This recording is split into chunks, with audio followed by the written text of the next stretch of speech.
Hey everybody, this is Raymond Camden, Webflow Developer Evangelist, and today I want to share a quick example of our webhook support. Now, if you don't know what webhooks are, typically they're a way to allow you to say, hey, when I make a change to something on Webflow, I want you to run some custom code someplace else. I have some workflow or some process that I want to kick off based on a change at Webflow.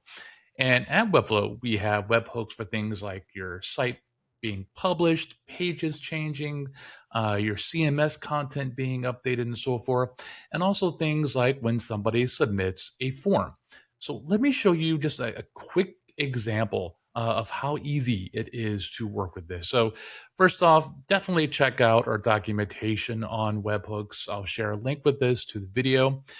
I created a really simple form. It's got three fields: name, email address, and comments. And what I want to do is run some custom code whenever somebody uh, fills out this form. And to do that, what I did was go into my site settings, went into the apps and integrations, scroll down, and added a webhook. When you do add a webhook, it's going to ask you like, what do you want it to trigger? Form submissions on top, so that's easy. And you give it a URL. Now, that URL is going to be code that you are hosting somewhere. So that's something to kind of keep in mind. You do have to have a server running this. You will also get a authentication key that you could use to verify that the webhook is coming from the right place. I'll show an example of how I use that in a few seconds when we get to the code. And hey, let's get to the code now, right?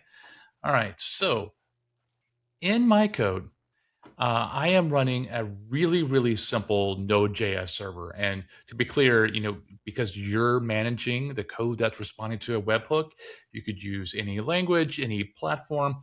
All it has to do is listen for a HTTP request.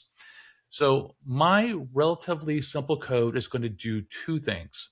It's going to verify that it's a valid webhook call. And then it's going to look at the form and say, hey, if you talked about a certain subject matter, I'm going to process that form a little bit different. Let me show you what I mean. So this is my Node.js code. And again, I'll include a link to it in the video. And the main part is this handler function. That's what's going to handle a incoming HTTP post request. I'm going to grab my body, and once I have that, what I'm going to do is use the Node SDK for Webflow to verify that the webhook is a good one. You don't have to do this, but you should. If you remember, I said when you created the webhook, you got a key. I put that key in my environment. You can see I load it right there on line 4. And then I'm going to verify that with the SDK. If you're not using the SDK, you can still write your own code to do that verification. But basically, I pass in the headers and the body and that key. And if it's bad, all I do is throw an error. Now, what I'm getting is the form data in.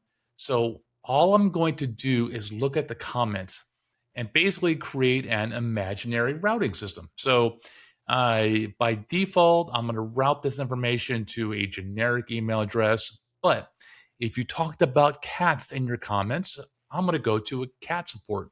If you talk about dogs, I'm going to go to a dog support. And oops, we'll fix that live. Boom, like that. And the idea being is that, the contact form could be speaking about anything, but maybe I can help send that information to a person best suited to helping. I don't actually do anything with the information. I'm just going to log it out to the console. But taking this, if we go back and go into my form, and I will say I'm Ray and give an email address and say, I love cats, and we will submit this. And now, if I look back in my editor, I can see in the console, oh, bam, it recognized the webhook call from Webflow. It looked at the form data being sent in and said, oh, it's talking about cats. I'm going to route it to this particular way. So again, check out our documentation to see more information about the different types of webhooks we support. We also document the data that's sent, so you know best how to work with it. And reach out to us if you have any questions.